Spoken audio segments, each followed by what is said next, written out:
السلام علیکم اسٹوڈنٹس. آج ہمارا ٹاپک ہے دا سپریم کورٹ. پاکستان کی سپریم کورٹ.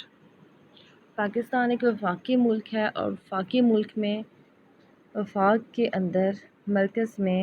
اس ملک کی اس ریاست کی سب سے اعلیٰ ترین عدالت ہوتی ہے جس کو سپریم کورٹ کہتے ہیں. پاکستان میں بھی سپریم کورٹ ایک اعلیٰ ترین عدالت ہے جس کا ہیڈ آفس اسلام آباد میں ہے اور یہ وفاق کی ضروریات کو پورا کرتی ہے اور اس کے ساتھ ساتھ عوام کے حقوق کا تحفظ بھی کرتی ہے اور ان کو انصاف فراہم کرتی ہے. پاکستان کی سپریم کورٹ کو امریکن سپریم کورٹ کی طرح ایک وفاقی عدالت نہیں قرار دیا جا سکتا کیونکہ کسی امر کی تشریح میں اسے صوبائی قوانین کی وضاحت کا بھی اختیار حاصل ہے. یعنی امریکہ کے سسٹم کو دیکھتے ہوئے ہم نے اپنے وفاق بنایا تھا اور وفاق میں سپریم کورٹ بھی بنائی تھی،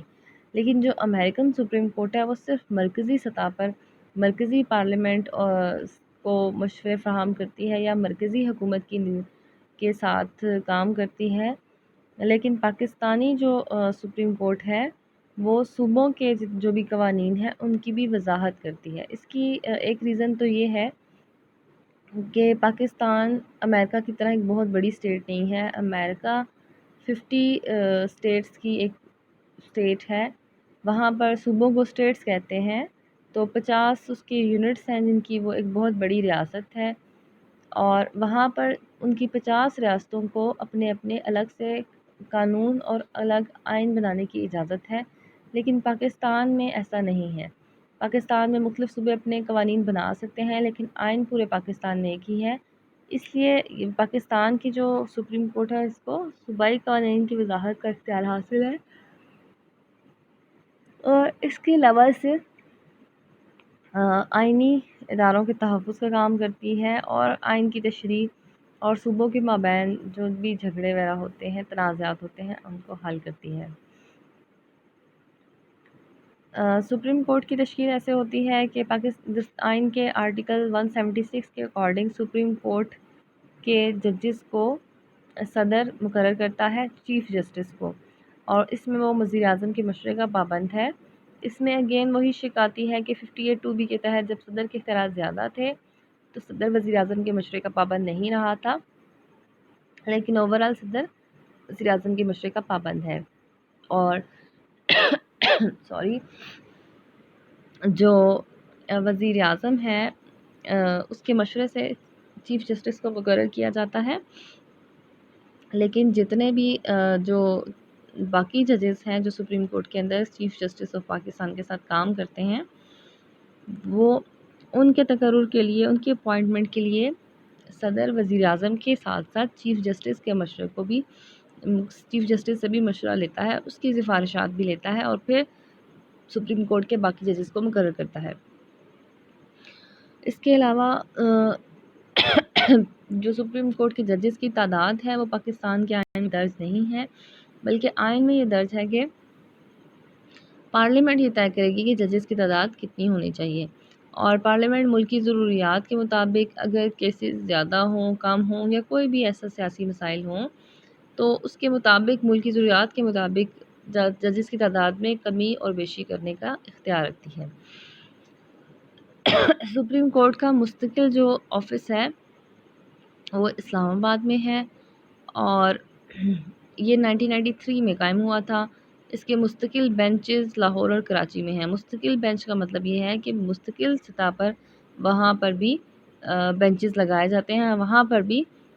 سپریم کورٹ کا ایسے ہی اجلاس ہوتا ہے جیسے کہ مرکزی سطح پر. جج بننے کے لیے جو شرائط ہیں وہ یہ ہے کہ سپریم کورٹ کا جج وہی فرد بن سکتا ہے جو پاکستان کا باقاعدہ شہری ہو، 5 سال تک ہائی کورٹ کا جج رہ چکا ہو، اور اس میں تسلسل ہونا لازمی نہیں ہے، یعنی کہ مستقل 5 سال نہیں، وہ 1 سال 2 سال کر کے پھر کچھ وقفے کے بعد پھر سے 2 سال رہ سکتا ہے، اور یا پھر وہ وکالت کا 15 سال کا تجربہ ہائی کورٹ کے اندر رکھتا ہو تو پاکستان کی سپریم کورٹ کا جج بن سکتا ہے. اور اپنا عہدہ سنبھالنے سے پہلے وہ چیف جسٹس کے سامنے اور صدر پاکستان کے سامنے اپنے عہدے کا حلف اٹھاتا ہے. اس کے بعد آتا ہے عارضی جج یا قائم مقام چیف جسٹس. عارضی ججز کو جو ریٹائرڈ شدہ ججز ہوتے ہیں اس میں سے مقرر کیا جاتا ہے، اور ایسا اس لیے کیا جاتا ہے کہ کبھی کبھار کیسز کی تعداد بہت زیادہ ہوتی ہے یا کام بہت زیادہ ہو تو اس کو جلدی نپٹانے کے لیے عارضی ججز بھی مقرر کیے جاتے ہیں۔ اور قائم مقام چیف جسٹس ایسے ہی ہے جیسے کہ قائم مقام اسپیکر یا صدر کا عہدہ، کہ اگر چیف جسٹس آف پاکستان کسی بیماری کا شکار ہوں، کسی معذوری کا اچانک شکار ہو گیا ہو، ان کی ڈیتھ ہو گئی ہو یا استعفیٰ دے دیا ہو، یا ان کے خلاف امپیچمنٹ یعنی مواخذے کی کارروائی چل رہی ہو، تو کسی بھی شخص کو جو ان شرائط کو پورا کرتا ہوگا جو ججز کے لیے ضروری ہیں، اس کو قائم مقام چیف جسٹس یعنی ایکٹنگ چیف جسٹس بنایا جاتا ہے۔ اور وہ کسی ایسے شخص کو بھی بنایا جا سکتا ہے جو سپریم کورٹ کا جج رہ چکا ہو اور اس کو ریٹائر ہوئے 3 سال سے زائد عرصہ نہ گزرا ہو۔ اس کے علاوہ ریٹائرمنٹ سپریم کورٹ کے جو ججز ہیں ان کی ریٹائرمنٹ کی عمر 65 سال ہے، اور اس سے پہلے وہ خود استعفیٰ دینا چاہیں تو دے سکتے ہیں۔ اور ججز کی تنخواہ اور مراعات 2000 ایکٹ 1991 کی روح سے بڑھائی گئی تھی ان کی تنخواہیں، جو کہ آئین کے آرٹیکل 12 میں تھی، وہ 1991 میں بڑھائی گئی۔ اس کے بعد 2007 میں دوبارہ سے بڑھائی گئی، اور پھر اس کے علاوہ جو اسپیشل جوڈیشل الاؤنس تھا وہ بھی ججز کو دیا جاتا ہے۔ ججز کو بہت اچھی تنخواہ اور مراعات دی جاتی ہیں تاکہ وہ ہر قسم کے دباؤ سے، لالچ سے یا کسی بھی فائنینشیل پرابلم کی وجہ سے غلط فیصلے نہ کر سکیں۔ اس کے علاوہ ان کو الاؤنسز وغیرہ دیے جاتے ہیں، اور ان کی پینشنز بھی کافی زیادہ ہوتی ہیں۔ اور اگر کوئی کسی جج کی ڈیتھ ہو جائے تو اس کی بیوہ کو بھی 50% جو پینشن ہے وہ دی جاتی ہے۔ اور اگر دوران ملازمت 3 سال کی سروس کے بعد اگر کسی جج کی ڈیتھ ہو جائے تو وہ جو واجب الادا ان کی ہوتی ہے پینشن، اس کا 50% ان کی بیوہ لینے کی حقدار ہوتی ہیں۔ اس کے علاوہ بچوں کو بھی جن کی عمر 21 سال سے کم ہو ان کو بھی پینشن دی جاتی ہے۔ اگر بچوں کی 21 سال کے بعد بچوں کی یا 21 سال سے پہلے کسی بچے کی شادی ہو جائے تو اس صورت سے نہیں ملتی۔ اس کے علاوہ یہ تو ان کی تنخواہ اور مراعات تھیں، کچھ خاص مراعات جن کو ہم پریروگیٹیوز بھی کہتے ہیں وہ بھی ججز کو ملتی ہیں۔ وہ ہوتی ہے ایک اچھی شاندار رہائش، آمد و رفت کی سہولتیں، اور یہ بھی اگین اسی لیے دی جاتی ہیں کہ ججز اپنے فرائض کو اچھے طریقے سے ادا کر سکیں بغیر کسی لالچ میں، بغیر کسی دباؤ کے۔ اس کے بعد ججز کے قواعد و ضوابط، رولز اینڈ ریگولیشنز کیا ہوتے ہیں ججز کے لیے۔ جب بھی کوئی شخص سپریم کورٹ کا چیف جسٹس یا سپریم کورٹ کے کسی جج کا عہدہ چھوڑنا چاہے تو وہ چھوڑ کر کسی اور ایسے عہدے پر فائز نہیں ہو سکتا جہاں اسے زیادہ معاوضہ ملتا ہو۔ اس کا مطلب یہ ہے کہ کوئی شخص سپریم کورٹ کا چیف جسٹس مقرر ہوا ہے یا سپریم کورٹ کا جج مقرر ہوا تو وہ اسی دوران اس کو استعفیٰ دے دے، اور استعفیٰ دینے کے بعد کوئی ایسی ملازمت اختیار کرے جہاں اسے اس سے زیادہ معاوضہ مل رہا ہو، اس وجہ سے وہ ملازمت نہیں چھوڑ سکتا۔ اس کے علاوہ وہ معاشرے میں کوئی ایسی حیثیت قبول نہیں کر سکتا جہاں اسے معاوضے کا مطالبہ کرنے کا موقع مل سکے۔ اور یہ ریٹائرمنٹ کے بعد بھی ہے، یعنی اگر وہ ریٹائر بھی ہو جاتے ہیں، صرف استعفے کی صورت نہیں ہے، اور اگر وہ ریٹائر بھی ہوتے ہیں تو وہ کوئی ایسی جگہ پر ملازمت نہیں کر سکتے جہاں انہیں جو ان کی پچھلی تنخواہ ہے اس سے زیادہ معاوضہ ملے۔ اس کے علاوہ وہ کوئی بھی ایسا کام نہیں کر سکتے جہاں سے وہ تنخواہ لے سکیں۔ اور کچھ عہدے ہیں جن پر وہ فائز ہو سکتے ہیں، جیسے چیف الیکشن کمشنر کا عہدہ، یا قانونی کمیشن کی رکنیت، اور اسلامی نظریاتی کونسل کی سربراہی حاصل کرنا یا اس کی رکنیت اختیار کرنا۔ اب یہ پوائنٹ اس لیے ایڈ کیا جاتا ہے کہ کوئی جج ایسا نہ کرے کہ جب وہ 64 ایئرس کا ہو جائے اور ریٹائرمنٹ کے قریب پہنچے تو کسی ادارے کو، کسی شخص کو جان بوجھ کر ایسی سہولتیں فراہم نہ کرے یا ناانصافی کسی کے ساتھ نہ کرے، صرف اس لیے کہ اسے یہ لالچ ہوگا کہ وہ ریٹائرمنٹ لینے کے بعد کہیں اور جاب کر سکے گا، کہیں اور سے فائدہ حاصل کرے گا۔ تو اس لیے ججز کو بہت زیادہ تنخواہ اور مراعات دی جاتی ہیں کہ ان کو آفٹر پینشن، اس طرح کی آفٹر ریٹائرمنٹ ان کی پینشن کے ساتھ بھی ان کا اچھا گزارا ہو سکے، اور کسی وجہ سے انصاف کی فراہمی میں کوئی یا کسی کے ساتھ ناانصافی نہ ہو سکے، صرف اس لالچ میں کہ ان کو بعد میں کوئی اچھی جاب مل سکتی ہے۔ اس کے بعد سپریم کورٹ کے چیف جسٹس اور جج ریٹائر ہونے کے 2 سال بعد تک کوئی عہدہ قبول نہیں کر سکتے۔ ہاں، عدلیہ سے ہی کوئی انہیں عہدہ ملے تو وہ قبول کر سکتے ہیں، اور اس میں بھی ریزن یہی ہے کہ صرف اس کسی اور عہدے کے لالچ میں وہ ریٹائرمنٹ کے قریب کوئی غلط فیصلہ نہ لے لیں، کسی کے حق میں حق تلفی نہ ہو جائے، تو ایسا اس لیے کیا جاتا ہے۔ اور اس کے علاوہ سپریم کورٹ کے چیف جسٹس اور ججز پاکستان کی کسی بھی عدالت میں اپنی ریٹائرمنٹ کے بعد بطور وکیل پیش نہیں ہو سکتے، ایسا ان کے جو جوڈیشل آنر میں کیا جاتا ہے۔ اس کے علاوہ یہ جو شرائط ہیں یہ ہائی کورٹ کے ججز پر بھی لاگو ہوتی ہیں، جو ہر صوبے کے اندر وہ ہائی کورٹ قائم ہے ان کے اوپر یہ ایسی ہو سکتی ہیں، لیکن جو ہائی کورٹ کے جج ہوتے ہیں سپریم کورٹ یا کسی ایسی عدالت کے سامنے ریٹائرمنٹ کے بعد وکالت کر سکتے ہیں جو ہائی کورٹ سے بلند تر حیثیت کی مالک ہو۔ ہائی کورٹ جتنے بھی صوبوں میں ہیں ان سے بلند تر حیثیت کی مالک سپریم کورٹ ہی ہے، تو اگر کوئی شخص ہائی کورٹ سے ایز جج ریٹائر ہوتا ہے تو وہ پھر سپریم کورٹ کے اندر بطور وکیل بعد میں اپنے فرائض ادا کر سکتا ہے۔ اب آتے ہیں جی اختیارات و فرائض سپریم کورٹ کے پاس کیا ہیں۔ بیسیکلی سپریم کورٹ پاکستان کی سب سے بڑی عدالت ہے اور یہ عدالت برائے اپیل ہے۔ اس کا مطلب یہ ہے کہ یہ ابتدائی نوعیت کے مقدمات نہیں کر لیتی، یعنی کوئی بھی شخص کسی بھی معاملے میں اپنے حقوق کو حاصل کرنے کے لیے ڈائریکٹ سپریم کورٹ کو کنسلٹ نہیں کر سکتا، بلکہ کسی بھی نچلی کورٹ کے فیصلے کے خلاف جس سے وہ مطمئن نہ ہو اپیل کر سکتا ہے۔ تو بیسیکلی یہ ڈائریکٹ کیسز نہیں لیتی بلکہ اپیل کے کیسز لیتی ہیں۔ اور جب آئین میں 2 دفعہ ترامیم ہوئیں جنہوں نے آئین کو کافی حد تک بدلا، جیسے 1985 کی ترامیم، اس کے تحت کسی بھی مارشل لا حکم میں صدارتی آرڈر کو سپریم کورٹ میں چیلنج نہیں کیا جا سکتا تھا۔ یہ بیسیکلی مارشل لا کا آرڈر آپ کی بک میں دیا ہوا ہے کہ جو ضیاء الحق نے مارشل لا لگایا تھا اس نے اس کو سیکیور کرنے کے لیے کیا کہ کسی کورٹ میں اس کو چیلنج نہ کیا جا سکے، کیونکہ اس نے پہلی دفعہ پاکستان کے آئین کو نیم صدارتی یا نیم پارلیمانی بنانے کی کوشش کی تھی، جو کہ 1973 کا آئین تھا۔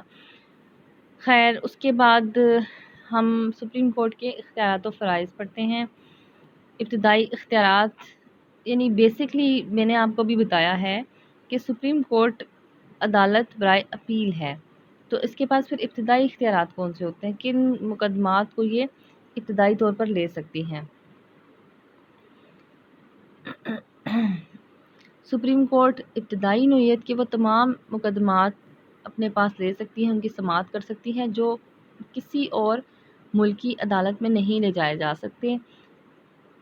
اور جیسے کہ وفاق کے مسائل یا صوبوں کے مسائل یا وفاق اور صوبوں کے آپس کے مسائل مقدمات، ان کے حل کے لیے یہ والے جو مقدمات ہیں یہ ڈائریکٹ سپریم کورٹ کے پاس جاتے ہیں۔ مرکز اور صوبوں کے اختیارات ویسے تو تقسیم شدہ ہیں، ہر وفاقی ملک میں ایسے ہی ہوتا ہے، لیکن اگر کسی قسم کی کوئی پیچیدگی پیدا ہو جائے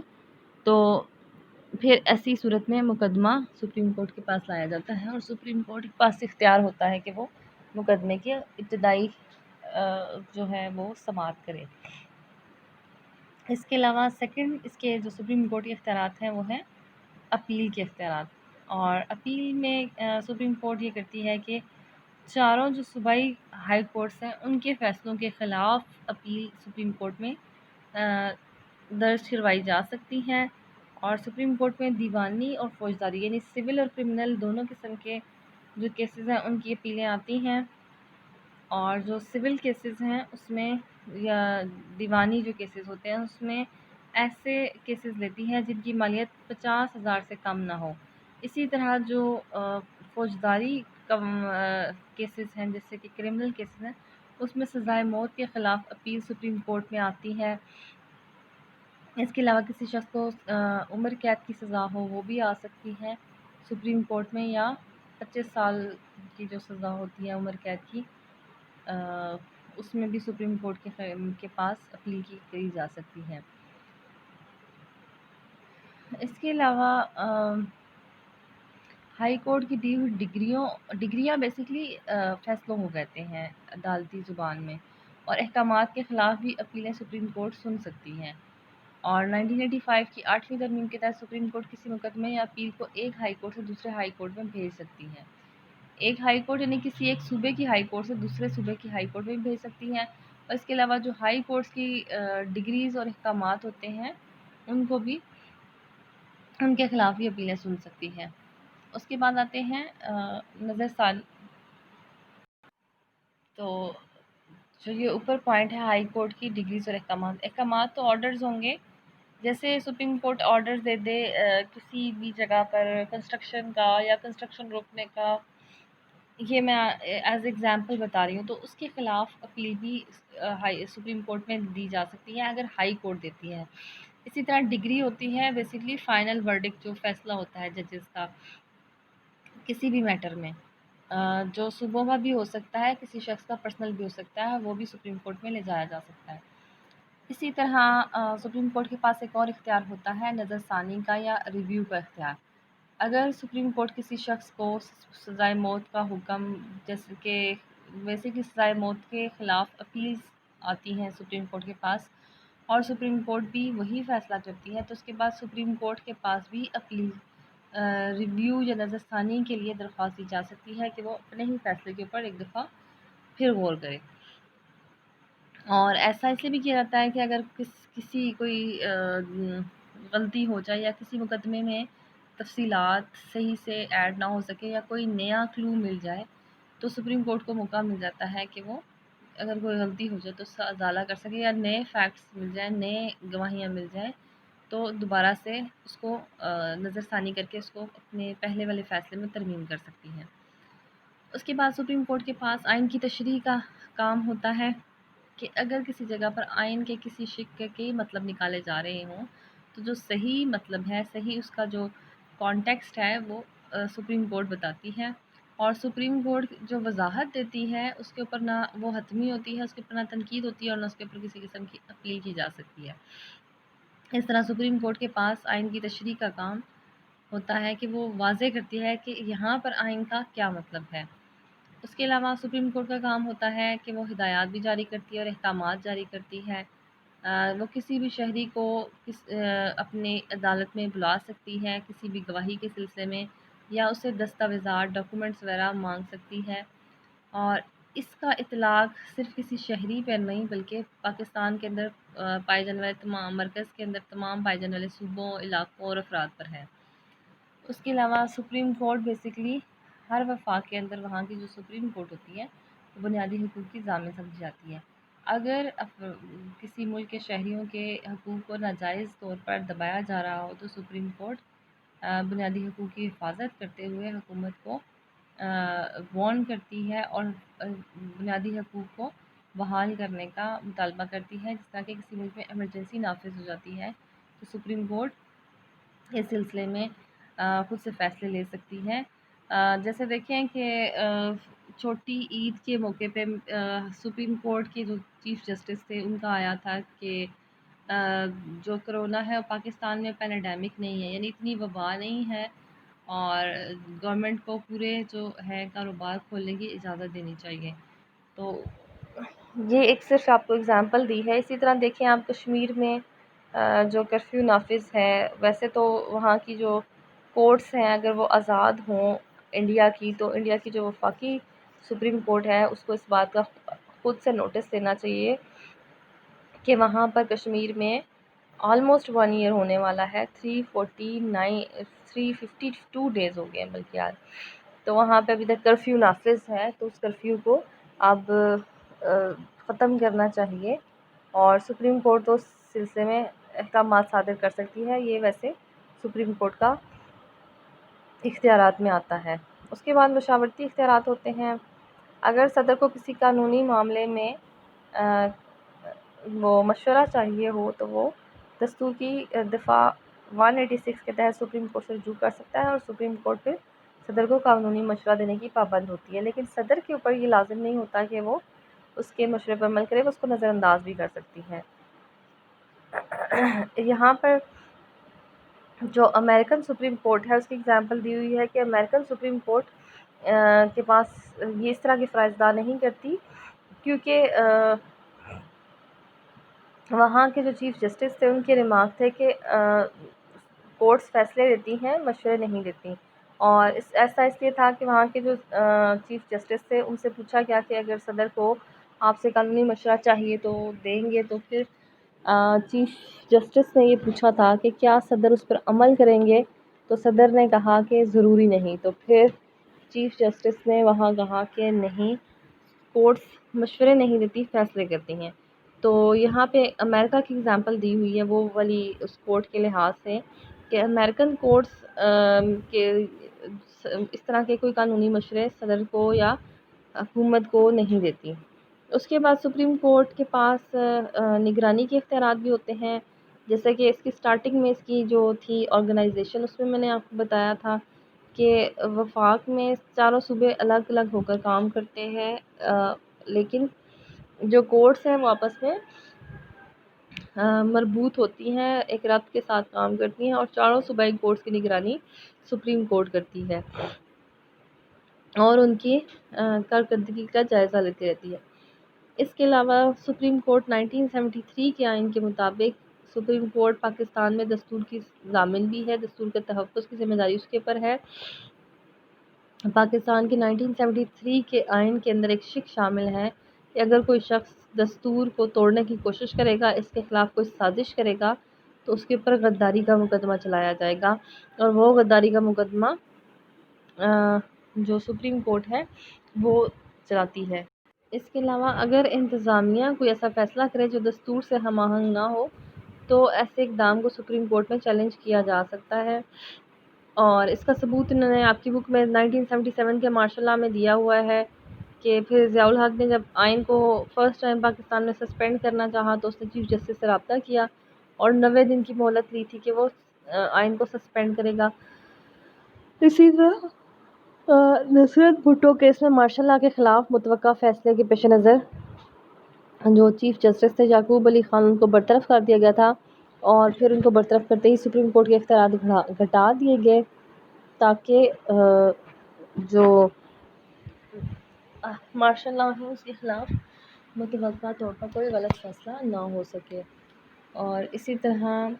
جب 1988 میں جنیجو وزارت کو برطرف کیا گیا تھا تو سپریم کورٹ نے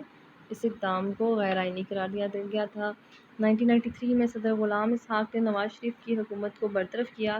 تو سپریم کورٹ نے اس کو